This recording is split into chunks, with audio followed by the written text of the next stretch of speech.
My guest today is the Little Rock, Arkansas restaurateur legend, Mr. Louis Petit. His Arkansas folklore began in 1975 when Jacques and Suzanne Triton, how do you say it, Louis? Triton, yes. Triton. I say I'm Arkansan, Triton, but it's Triton. Decided to bring their European cuisine to Little Rock, Arkansas. Their restaurant was aptly and now famously called Jacques and Suzanne's on the top 30th floor of the first commercial bank building in Little Rock, Arkansas. But the Tritons, say it again. Triton. I can't do it. I'm just going to have to say it like an Arkansan. The Tritons. Okay, but the Tritons didn't stay long. After just a few short months, they left. And their restaurant manager, Mr. Paul Bash, took the reins. His first order of business was to hire a European staff. This is when he hired Mr. Louis Petit as Jacques and Suzanne's first maitre d'. For 11 years, Mr. Bass, Mr. Moore, and Mr. Petit offered the fine dining, elegant surroundings, and a view of Little Rock that was unmatched. If you have ever wondered why, or had out-of-town guests ask why, are there so many good restaurants in Little Rock? This is why. From Jacques and Suzanne's, Mr. Bash and Mr. Petit expanded their restaurant empire and spawned many local restaurateurs and local chefs on culinary perfection. Among these restaurants, which this is just a few, was Maison Louis, Café Prego, Graffiti's, and now Keet and Petit. It is my pleasure to welcome to the table restaurant royalty and our very own French chef, Mr. Louis Petit. Thank you very much. Very kind. Well, hello, friend. Let's start at the beginning. How did you and Paul Bash, two international guys, meet and end up in Little Rock, Arkansas? It's a very interesting story, really, because I met Paul Bash in Brussels, Belgium, in 1972. Paul was in Brussels to learn French and French cuisine for a company, a Swiss company, Hotel Lindy. We met there. Hotel Lindy? The owner of Hotel, it was called Hotel Lindy. It's a Swiss hotel. And we met in 1972. He was working in the kitchen. I was a maitre d'. And we became friends. No, he didn't know the city, so I spoke English a little bit, so I was able to teach him, direct him, say, don't go to this part of town, stay here, do that. And instantly we became friends. And he was there just for 1 year. Then he returned to America. And after 1 year, I also left Hotel Lindy and went and worked in Switzerland, where I applied for a position of maitre d' in Little Rock, Arkansas, which was Jacques and Suzanne. And when during my interview, Jacques said, do you know Paul Bash? I said, yes, of course, we are friends. He called him, he said, do you know Louis Petit? Yeah, absolutely, hire him. And that's how I ended up in Little Rock, Arkansas.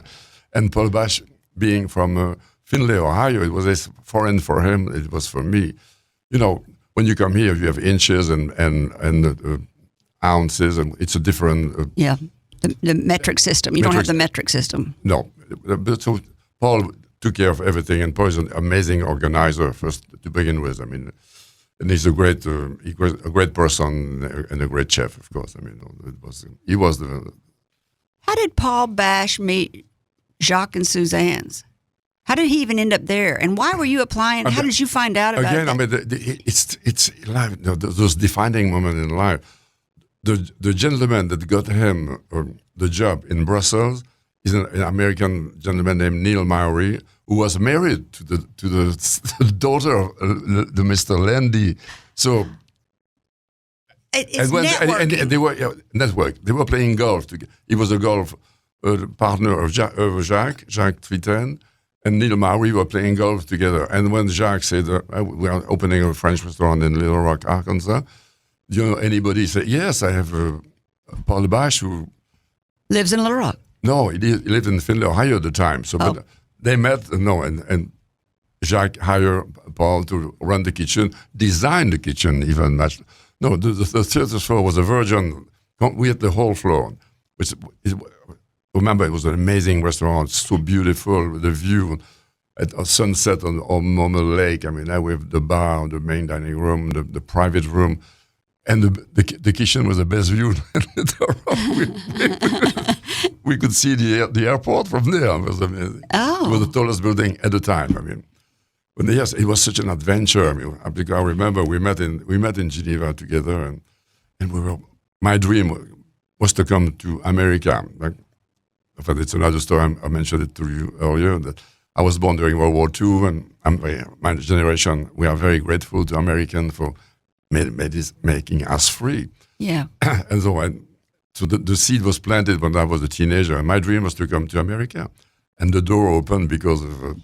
Because you applied. So how'd you find out about, you'd already applied though before you knew that Paul Bass was Absolutely, there. We didn't have the internet back then. How do you find that stuff out? They had a trade newspaper called Hotel Review. No, it was everybody advertised because in Switzerland they live off the tourism. I mean, it's the number one industry there. So you want a chef, you want a waiter, maître d', any kind of dishwasher, you name it, it's in the journal. I mean, I saw this ad, Little Rock, Arkansas, which was foreign to me.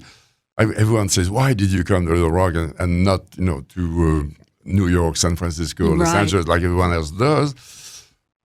I didn't choose Little Rock, choose me, so to speak, because the door that opens. But to me, I wanted to come to America, period. I mean, and Little Rock, I had no prejudice. I mean, and I'm so blessed because when I go to New York, in New York, I have a French accent, 3 million people like me. In Little Rock, I was unique at the time. It was, oh my God, we love your voice. Thank you very much. Talk to us.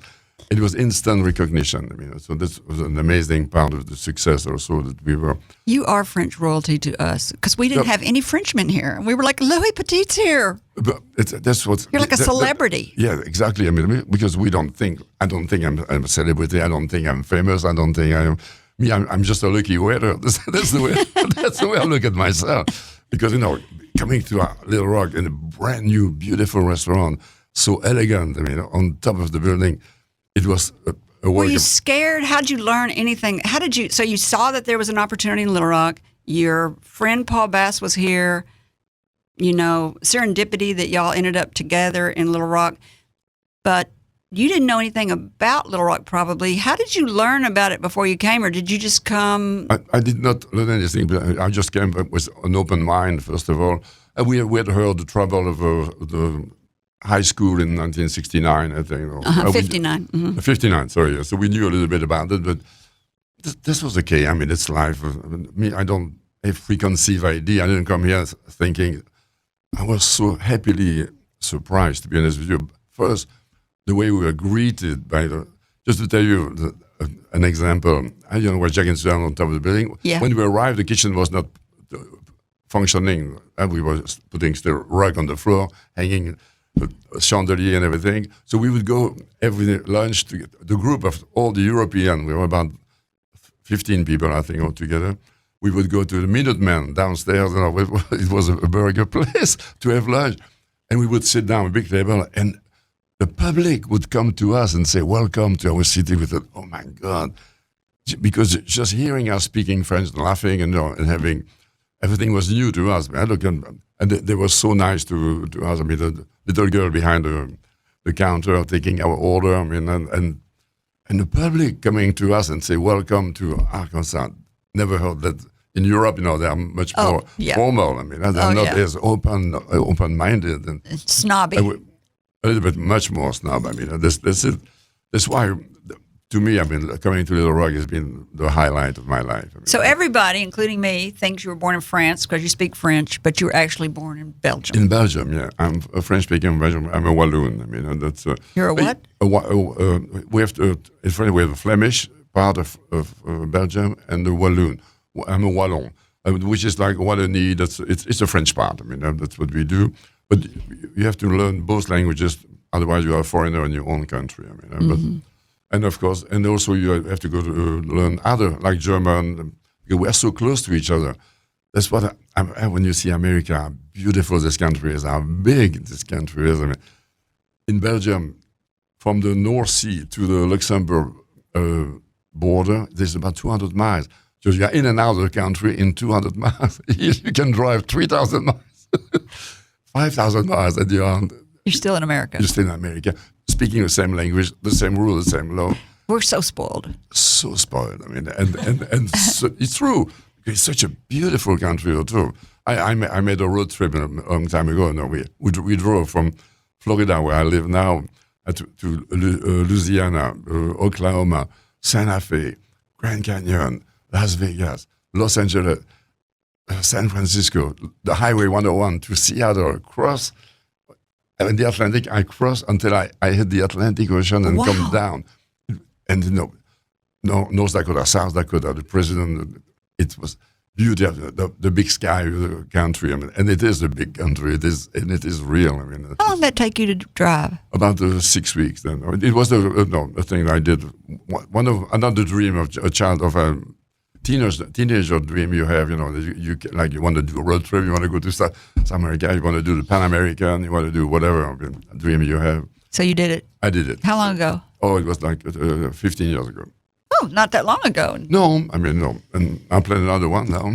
You are? Sure. But yes, Little Rock has been amazing to us. I mean, in more ways than one. I mean, you were born in Belgium, but life was hard when you were born. Yes, because it was World War II was the beginning. I was born in 1941. So after the war, I was 4 years old. I don't remember very much the war, except for my mother told me. But like, people don't realize when the war is over, the war is not over. I was 8, 9 years old. I still needed a ticket to go and get some bread, to go and to rebuild the system, rebuild the country, rebuild. My playground was houses had been bombed. I mean, we didn't even know it was dangerous. We thought it was a great place to play. I mean, just a field full of glass, probably now. And half house, this thing was hanging by a thread. I mean. And there was also a bomb hidden somewhere. Did an unexploded bomb, grenade, whatever. Oh, gosh. Not that nobody, I never got hurt and that kind of thing, but some people did. I mean, because something detonated them after. What did your parents do during the war? I was a single mother. I never met my father. My stepfather is a baker. I mean, was a baker. He's dead now. And my mother was a housewife. I mean, yeah. So they went, after the war was over, did he continue to be a baker? Yes, he continued to be a baker. After the war, I mean, it was plentiful, the job for everybody. I mean, we needed to rebuild. I mean, if you didn't work after the war, you were really a lazy guy. I mean, we were so hungry. Like now, after 2 years of COVID, we want to go out. We want to travel. Yeah. We want to go again. Yeah. I mean, but nobody wants to work. Imagine after 5 years of war. I mean, yeah, you really did. Everybody. Some people lost their youth. Some people some people not their life, but just their youth. The best year of your life. Yeah. That you're supposed to be fancy free and not. Oh, you were worrying about, am I going to eat tonight? What was your first job, and how old were you? I was 13 years old when I worked with my stepfather in the bakery. Yeah. And then you ended up going to work in the hotel. Was that your in the restaurant? What was the catalyst that changed you to go ahead into the restaurant career? Because I'll be honest with you, the pay. I mean, I was speaking with a friend, a young guy like me. He was 15 years old. I was 15, and he said, "I work in a restaurant," and he said, "I make so much money because we get tips." And that's the beauty of the restaurant business. I mean, still today, if I hire you, there's a limit to your salary. I mean, even if it's $100,000 a year, in the restaurant business, there's no limit. I mean, it's how much how well the restaurant works, and sky is the limit. Yeah. How good the service is. How good the service is. That's why I became really good at what I do, because I realized immediately that if you care, if you are really attentive, if you remember name of people, the little detail, like a detail, for instance, we remember Mr. Bill Dillard, here from Dillard. He used to come to Jacques and Suzanne all the time. And I remember he likes a G&B drink with JB with water and ice on the side. So he would come, boom, it was there. He was impressed by the fact that. Yes, I'm impressed when people remember. You spawned that restaurant Graffitis that I think is still around. Yes. I mean, it has been bought now. We were there for the 35th anniversary. And Paul McGee. Paul McGee could remember your drink the minute vodka soda. I'd be like, yes. Yes, it's impressive, right? Because it makes you feel so welcome, first of all, and so.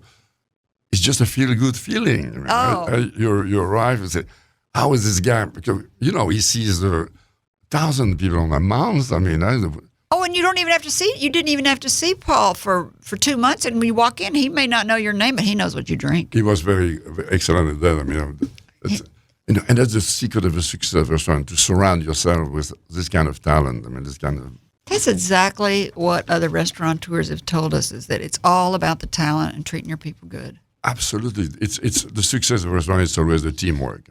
I mean, people know me, and they will give me a chance they will give me the first try. Yeah. But if they are disappointed, there's too many choices. I mean, so you better have your act together when you open the door. I mean, teamwork is something that's never been brought up in all the restaurant entrepreneurs that I have interviewed, and they've never put it quite like that. But it is such a team. It is. I mean, if the busboy can mess you up, the expediter can mess you up, the chef can mess you up, the salad.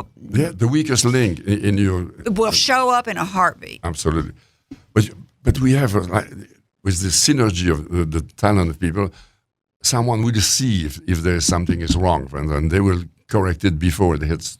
For instance, like with the food runner, we have the system is well done. You are greeted by you are seated, then you take your drink order, then someone will come and take your order. Someone else will bring you your order, and you have this ballet going. It's a ballet. So smoothly. It's very smooth, and it's not just a chance or luck. I mean, it's well planned. I mean, it's a ballet. It is, absolutely, and that's what you want. You want to leave the restaurant with this nice note. I mean, you don't want to say, "Oh my God, we had to wait, call the waiter 3 times." So I need like one thing, the advice when we train our waiter, when you bring the food, one glance at about, do they need bread? Do we need to refill the water? Do we need in one thing? If they're doing iced tea, do they need more iced tea? Just you can register that, boom, and do it, and you are so happy as a customer because you don't have to say, "Can I get some more tea?" And sometimes you go to a restaurant, it's so frustrating. I mean, now you are there and say, and you're paying all that money and you're having to beg people to wait on you. It just drives you crazy. But then again, you can be overweighted on, and you're like, "Would you leave me alone? I'm talking. Quit interrupting me." Yeah, but that's another talent that you have to have. Don't be obtrusive. I mean, don't go every 2 minutes. How was your dinner? Once you've said thank you, it was good. Leave me alone. Move on. That's true. No, but teamwork, I emphasize it wholeheartedly because it's. And this way, I mean, I'm so lucky. Louis, turn your phone off. Da-da! You got it. Yes. Almost? Almost, sorry. It's all right. Okay. Yeah, that's why, I mean, I'm partner with Jim Keet and his family. I mean, Tommy and Jake and their wives I involve also in the business. And that's the best thing that could happen to me because now there's this amazing talent of people, and the synergy between us makes it. I wouldn't have done it without them, to be honest with you. Right. All right. This is a great place to take a break. When we come back, we'll continue our conversation with the famous restaurateur of Little Rock, Arkansas, Mr. Louis Petit. Still to come, more Arkansas restaurant folklore, Louis' culinary impact, not just to us diners, but also to the new restaurants and people they inspired. Tips to restaurant wannabes, and what's he doing now? Does he still love his work? More to come after the break.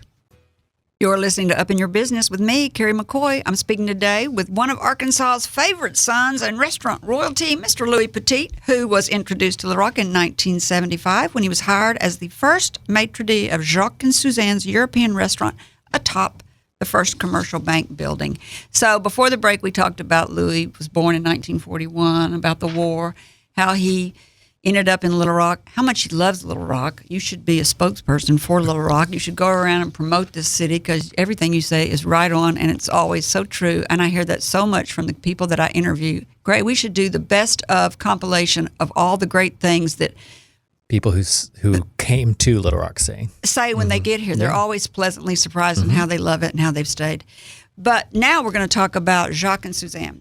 So the Trentons started it, who are Jacques and Suzanne, and then they left after just 2 months.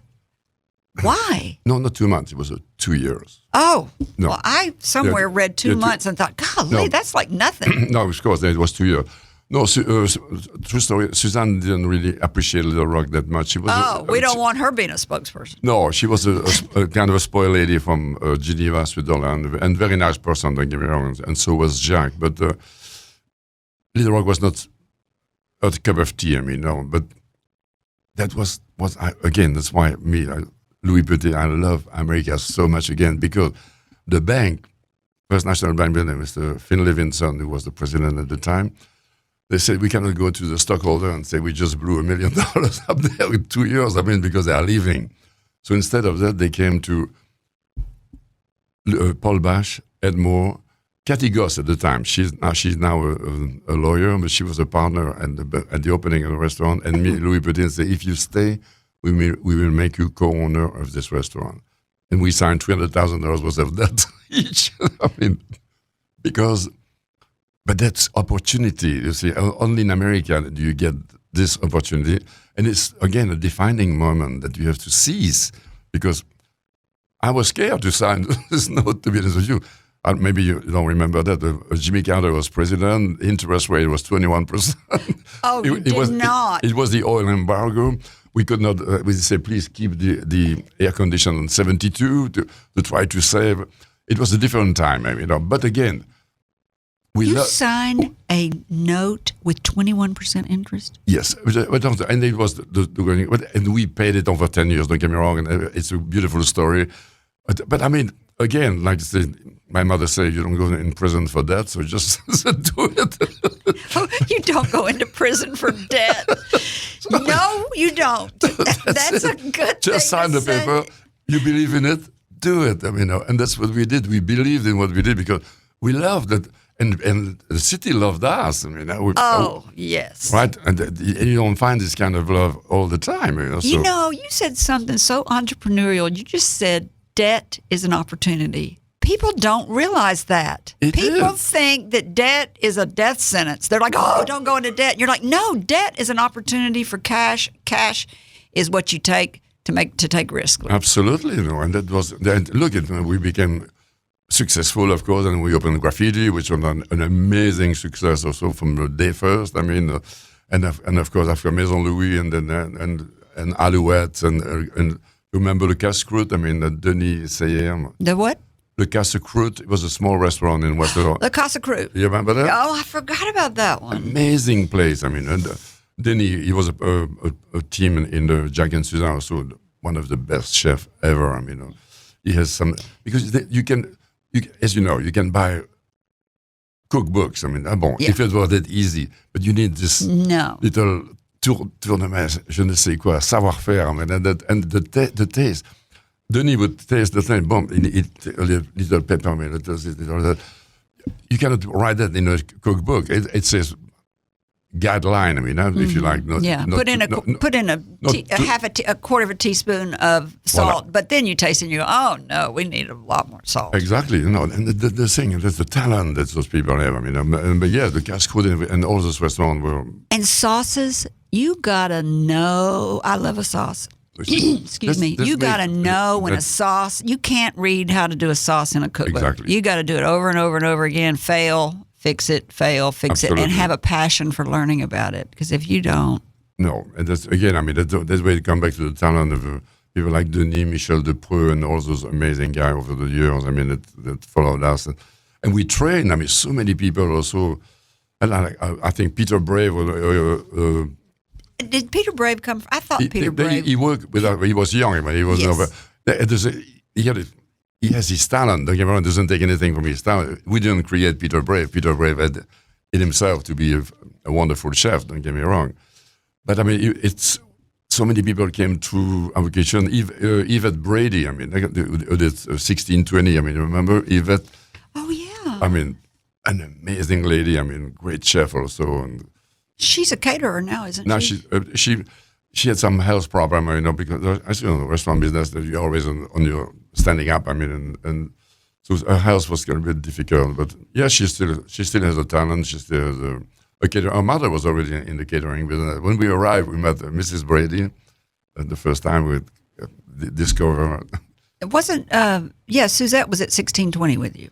Who? Suzette. Not Suzette. Who did you? Yvette. Yvette was at 1620. Yvette Brevet, yes. She became owner of 1620 also. Okay. But she started again at Jacques and Suzanne, and she was also 16 or 17 years old. Very smart, very, very smart kid. So let's come back to Jacques and Suzanne. I got to find out. They were in debt when they were in debt? No, they were not in debt. No. But they wanted to sell it, and the banks... What happened? The bank put up the money to create Jacques and Suzanne, and I think at the time it costed about $1 million. In 1975, which that's a lot of money. Lots of money. It was a perfect restaurant. A beautiful appointment, velvet booth, overlooking the city, Murano chandelier, riddle glasses, linen tablecloths. The silverware was silverware. Silver, and it was not at the time. Another parenthesis. The Hunt brothers in Texas, they were trying to corner the silver market, and, really? People were stealing our silverware, thinking it was not real silver; it was plated silver. Oh, it was. But no, they didn't know. They didn't know. So there was this silver crisis in America, and everybody was locking up their silver cabinets because all their housekeepers and people just kept breaking in their houses and stealing their silver chests. It was so crazy. But going back to Jacques and Suzanne, yes, it was such a wonderful restaurant, and it was not overpriced. Don't get me wrong. But it was pretty heavy priced. Yes, but not overpriced for what you got. It was perfect. But it was expensive. There's no question. And yes, if you want to go first class, you're gonna pay first. You're gonna pay for it. Because the stuff we use. You should have seen.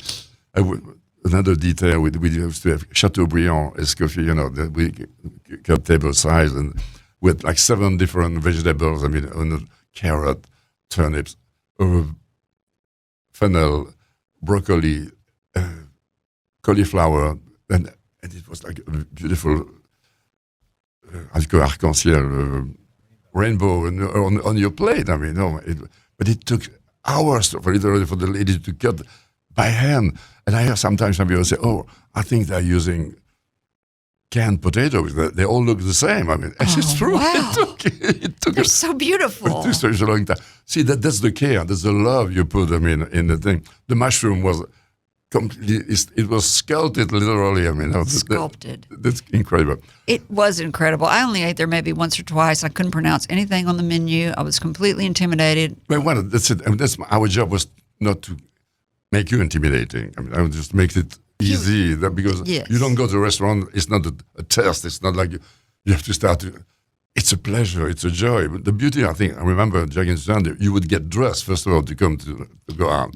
So it started at home. You would put your best attire. That's the best place to start. Voila. And you arrive and you're the surrounding with you. It's magic. Right? The chandelier, the lighting on the city. My God.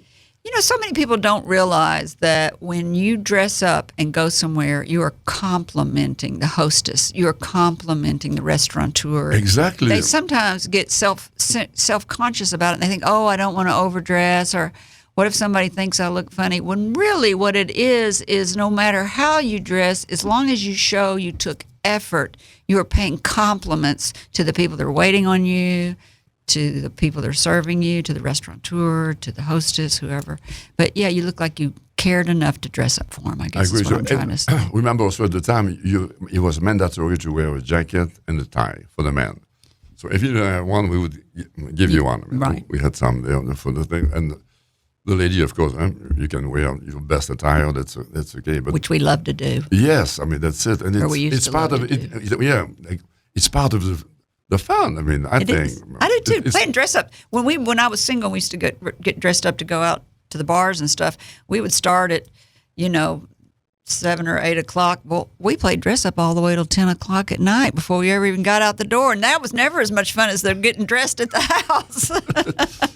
Of course, and in the times they are changing. You have to adjust to today. But Jacques and Suzanne was really, an incredible adventure for all of us. It was an experience. So did the Trentons ever come back and see it again after they left? No, unfortunately not. We stay in touch with them. I saw Jacques sometime in Geneva later. They got divorced after that. It was kind of sad, of course. Why did they ever pick Little Rock in the first place? But they didn't pick Little Rock either. Again, one thing that I have to give credit and admire immensely the vision of the people. Finn Levinson, he was president of the bank at the time, and the board in those days, when they see we should make a restaurant on top, the crown jewel of this building should be a restaurant.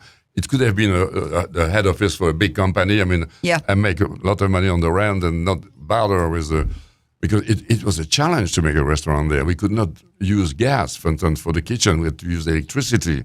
Oh. Because of the danger, and if there's a line that pops up, you realize that the building could blow up. I mean, so it was a lot of planning and a lot of and they saw in 1972 or 70 when they planned the building, they said we're going to do a restaurant on the 30th floor, and so much admiration for that, and we have the vision.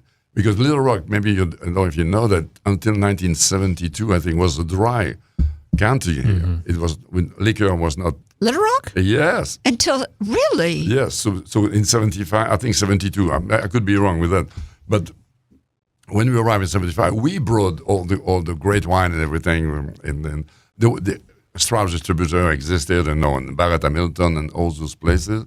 There was wine and liquor on Little Rock. Don't get me wrong. I mean, the big place at the time was Steak and Ale and the Leather Bottle and Bruno on Asher, where they were. I mean, there was a place to go. And that's about it, though.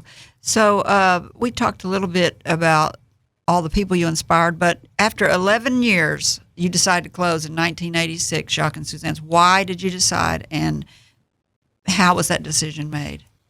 Oh, I'm going to tell you the truth. I mean, but when we came, it was First National Bank building with the Finn Levinson, and First Commercial came when they merged. But it was not really a merger; it was a takeover. I mean, the First Commercial became the top dog, and they didn't have the same vision that Finn Levinson had. I mean, because it was a very expensive restaurant to run. I mean, if we were not subsidized by the bank, we would not have been able to sustain it. And the new bank didn't want to do that. I mean, all about making money. Absolutely, and you have to respect that. Don't get me wrong. I mean, boy.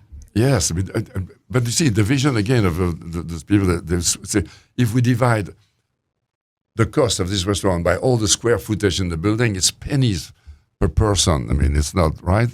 Oh, I see. But what do you offer with the Mary Lynch? Friday Eldridge firm, a big lawyer, big law firm, Cranford Johnson, advertising. Also, when those people brought guests from out of town, we had people from New York. They were in awe when they said, "You have this kind of restaurant in Little Rock, Arkansas." It was the best business card you could get. I mean, it was. You had to be proud to be in Little Rock and to have this kind of talent, this kind of things. So, but they saw that. The new owner did not. I mean, it was more like a business, and it's okay. We don't no bitter feeling. I love Bill Bowen too. I mean, he was a great guy and a nice person. Well, it's inspired a lot of the First Commercial owners. They did a great service to the city of Little Rock because they inspired so much restaurant talent and chef's talent. Exactly. They made a survey of that. I think we did 34 restaurants in Little Rock.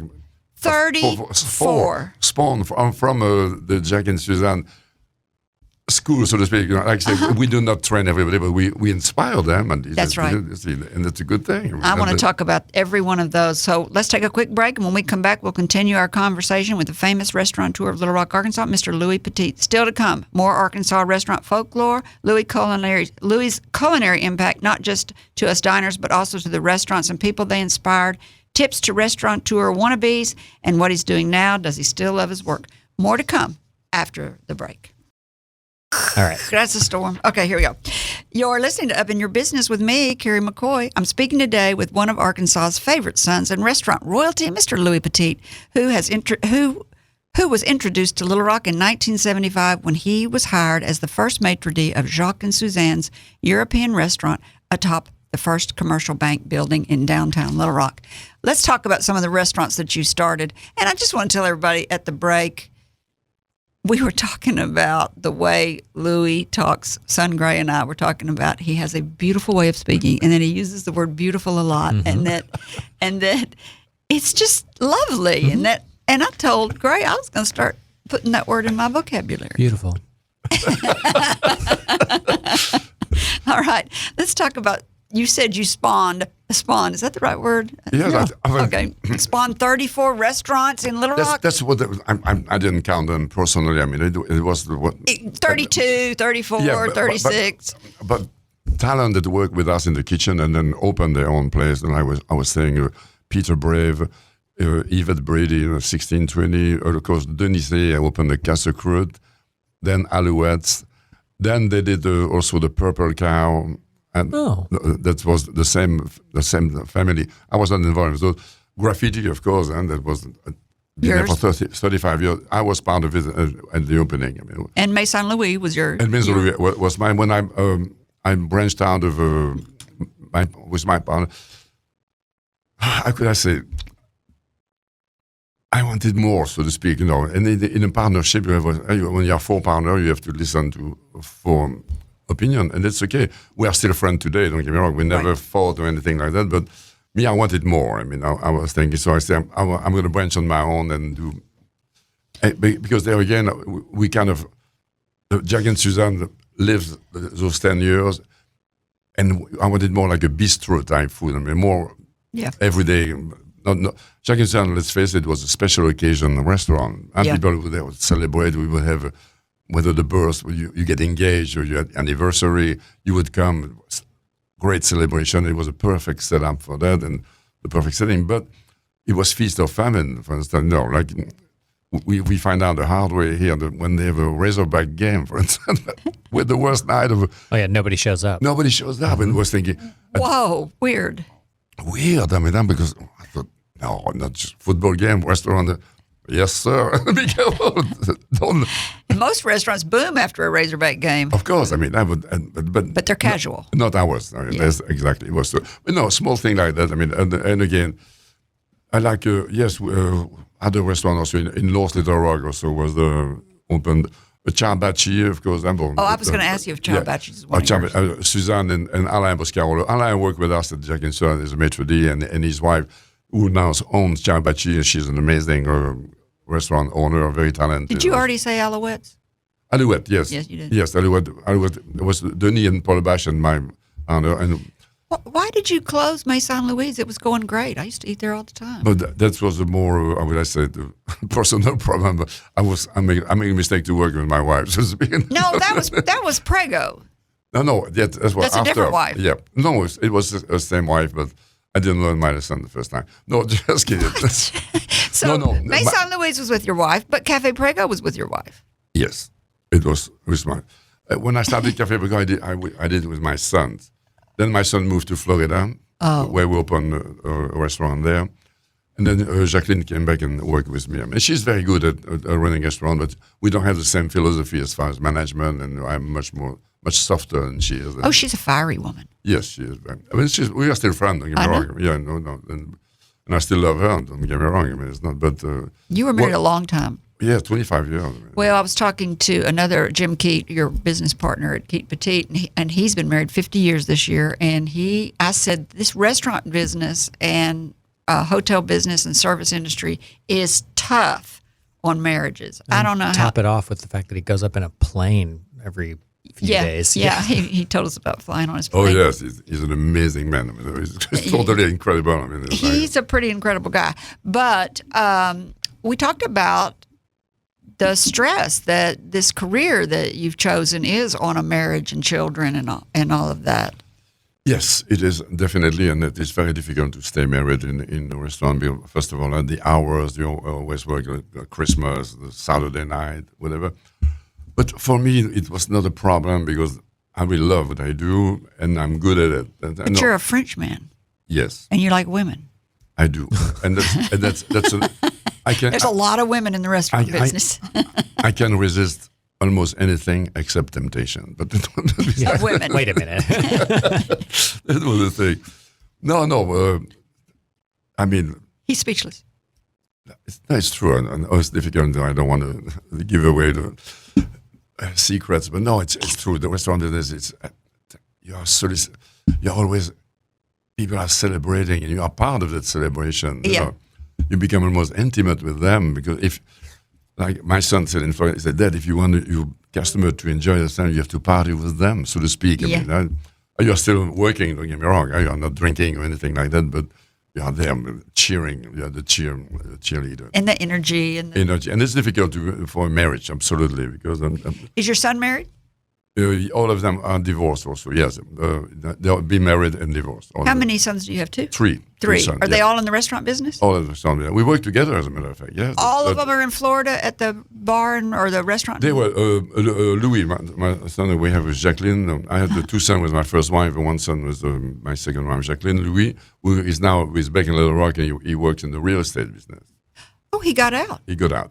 Yeah, because again, the pressure on the marriage was difficult. And, unfortunately, he got divorced too, and that didn't work out. But they tried to save it at least. I mean, so you have another restaurant in the Panhandle. Two.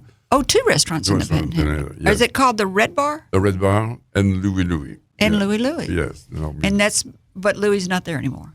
Louis is not there anymore. But so now it's just Louis. We still keep the name on the door.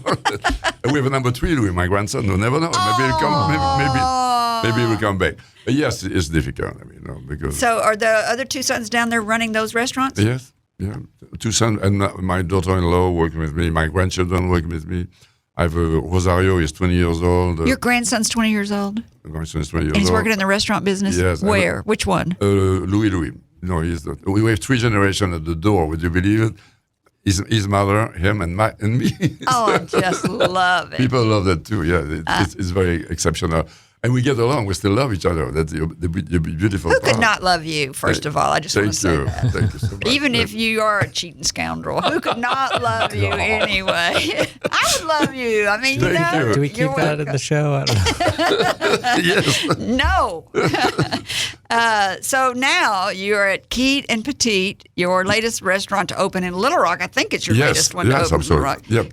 Cypress Social Club is the latest one to open 1 year ago.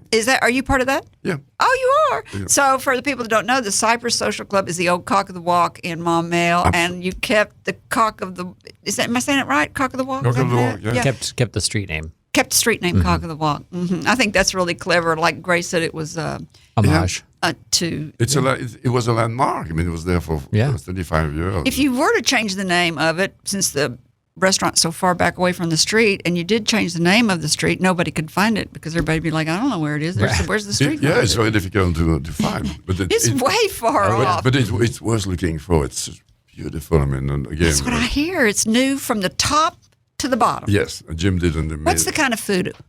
It's more like a New Orleans a little bit.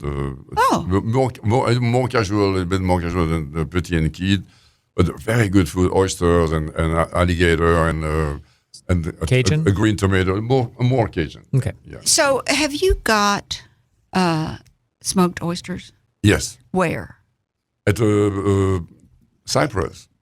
At the Cypress Social? We do, yes. We do grilled oysters. Grilled. Yes. Please tell me you don't put bread and cheese all over them. No, of course not. Oh, thank you. But unless, I mean, the recipe calls for it, but otherwise just plain grill. We can do it to Rockefeller or whatever.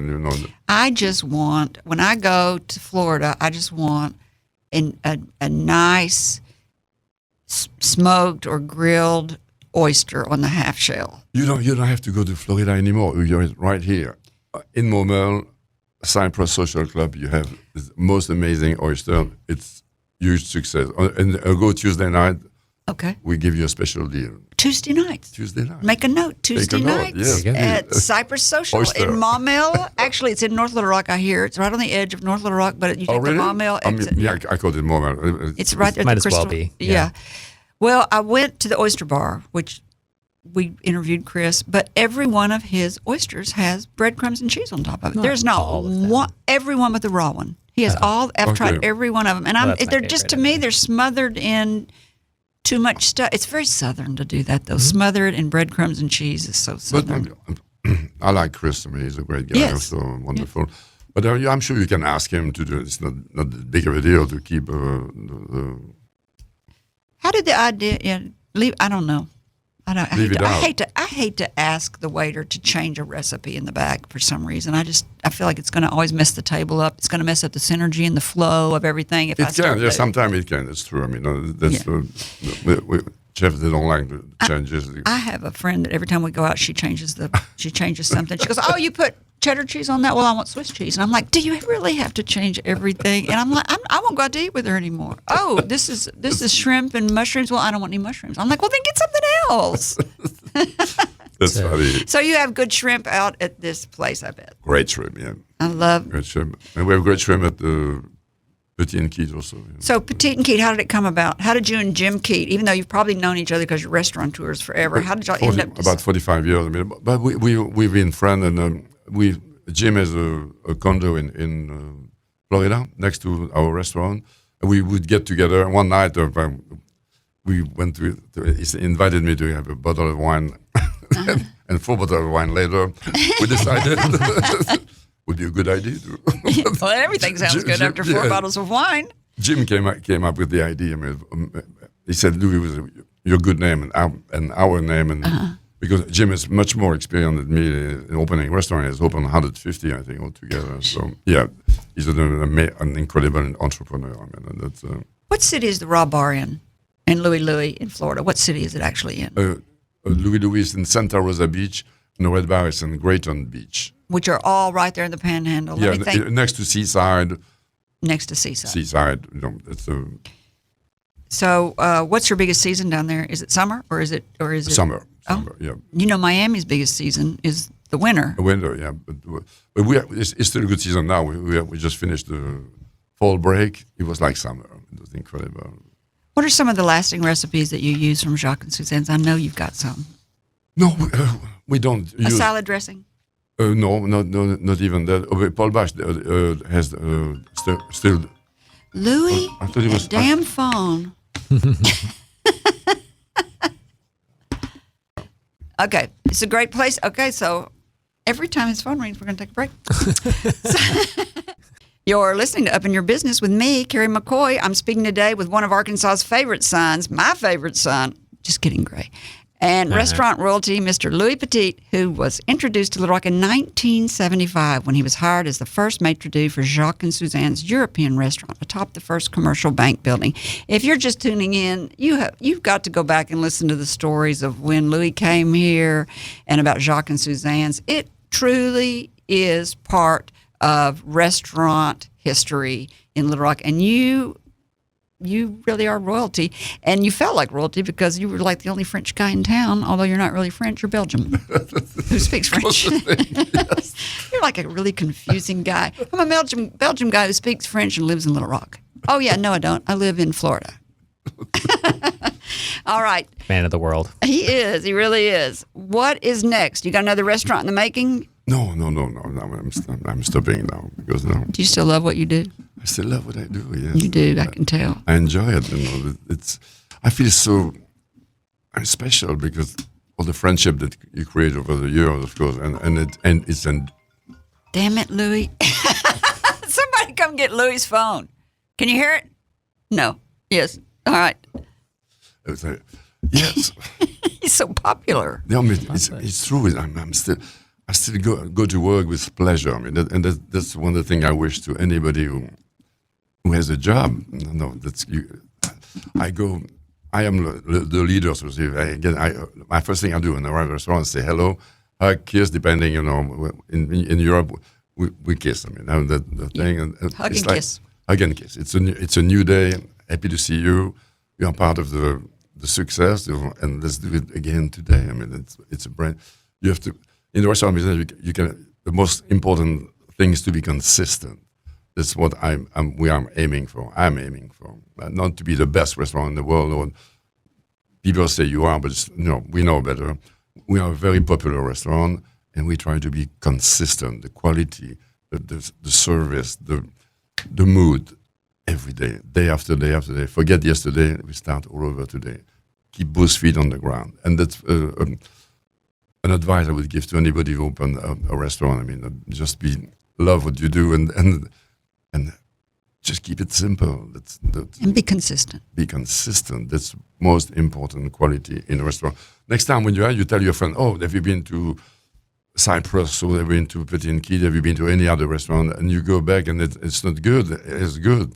That's a terrible thing that can happen to you. I mean, and you feel bad because you think, oh my God, last time I was there, it was this and this, it was so perfect, and now it's a disappointment. I mean, so keep it simple, do it again and again and again. I mean, I think that's good advice for any business. Be consistent. Absolutely, yes. No, and again, like I was telling you, now we have a new restaurant that's only 1 year old, so and you have to babysit. And you can never let it get to your head. I mean, and say, oh yes, look at we are full every night. You have to.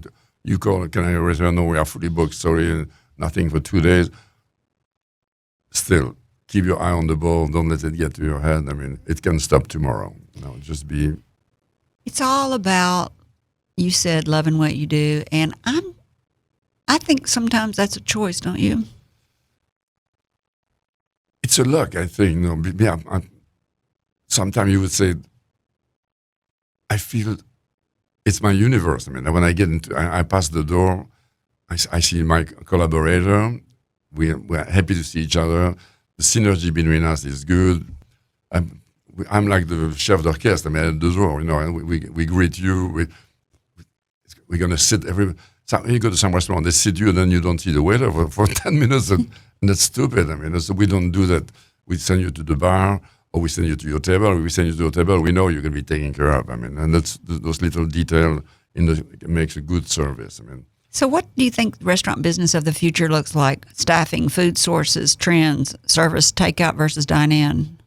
Yeah, I think people want still to go to the romance of a restaurant. I mean, I think we are blessed because now, for instance, if you sell shoes or if you sell clothes, you have Amazon and you can order and it's sent to your house and you try it and you send it back if you don't like it.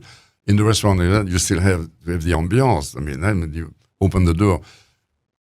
What I love most about the restaurant business is it's a very sensual business, and because there's the music, there is the material on the wall, the chairs, the rug, the wood, the bar, the wood. It's all your senses and the smell, and like we pay great attention to the lighting. For instance, you don't want to go and you have this lighting like if you eat at a breakfast place, like this like neon light on your face. IHOP or whatever, you feel, oh my God, I need to get out of here. I look like hell. I mean, but right. we pay a lot of detail to lighting, music, on your chair, furniture. Everything, the whole experience. And the whole, it becomes a whole. I mean, and like you say, you smell, you arrive, it smells good. I mean, it smells elegant. And that's. What do you think about this trend for all the restaurants to be so loud now? That's a mistake. In my opinion. We try to, we put some tile on the ceiling. I mean, to absorb. We still the floor is marble, so it's pretty loud. In the bar, it's wood, and it's not too loud. The music is not too. Yes, it's most of the time it's too loud. I don't like that either. There's kind of a philosophy that people like it when it's loud, but I'm not sure they do. Not all the time. I don't think so. Yeah, I don't like it too loud personally. I like to listen. My conversation. I mean, if I'm speaking with you, I don't want, or even if I have to guess one word out of two, I mean, it's not fun anymore. Right. It's too much work. No. The restaurant career, in your career, which is awesome. What are you most proud of? I'm proud of the fact that I inspire my children to be in the restaurant business. I mean, and I don't say I told them. When they were the age of choosing a profession, 18 years old, whatever, do you want to go to school? Do you want to be a lawyer? Do you want to be a doctor? Do you want to be a plumber? Whatever you want to do, I will support you. And that's it. Dad, let me think about it. I said, while you think about it, you're going to come and work with me because I'm going to think about it on my money. Yeah. and they liked it. I mean, they were introduced. And my son, Ollie, is the one who created the Red Bar. He said, Dad, he was 7 years old when he came to Little Rock, and I was at Jacques and Suzanne. He said, when I saw you going to work with your tuxedo, at the time we were working a tuxedo, bow tie, and he said, you look like James Bond to me. I mean, and it's the image he remembers. And then he worked at Jacques and Suzanne when he was like 14 years old, 12, 14 years. He's a busser for one summer, and he fell in love with it. He said, I like the ambiance, I like the fat, all this. It's like a ballet. I mean, you come in and out of the kitchen and we try to teach people not to be noisy, not to be obtrusive, not to be. You have your dinner, then your plate is gone, and it's not like it's a big bust up. And then, I mean, we try to do that with finesse. I mean, that's the thing I'm proud of. That my children are in the restaurant miss me, and they love it, and they're good at it. I mean, they're even more successful than I've ever been. So, and sharing with Jim and his families. I mean, it's another joy. Yes. Are you ever going to quit? No, Yep, I will never quit. No, I will. As long as I'm wanted. I mean, as long as I'm physically able to do it, of course, I don't. Yeah, you're probably going to work tonight, aren't you? I am. Yes. There we go. I knew it. And probably tomorrow again too. Yes, that's what we do. But again, to me, it's a privilege, because I'm going to see people that I like, people I enjoy, people are happy to see me, because since I don't live here anymore, it's a little bit not as often as before, and we kept the friendship from 45 years on. I mean, there's so many amazing. Our celebrity, Louis Petit, restaurant royalty. Thank you so much for coming on. Thank you for having me. I really enjoyed very much being with you. So I am going to thank you for coming on, and I'm going to send you a Belgian flag, a Arkansas flag. I guess I'm going to have to send you a Florida flag and an American flag for all the places you've lived. Thank you so much. I've enjoyed speaking with you so much. Thank you. Me too. Thank you for having me, and thank you. And we enjoy being with you. Thank you. And thank you, Arkansas. Thank you again for all your support, your friendship, and please stay hungry, my friend. Yes. In closing, to our listeners, I want to thank you for spending time with us. We hope you've heard or learned something that's been inspiring or enlightening, and that whatever it is, will help you up your business, your independence, or your life. I'm Kerry McCoy, and I'll see you next time on Up in Your Business. Until then, be brave and keep it up. If you liked this video, subscribe to our YouTube channel by clicking on the picture of Kerry's face in the center of the screen. For more of Kerry's interviews, click either video on the right of the screen. And as always, thank you for watching.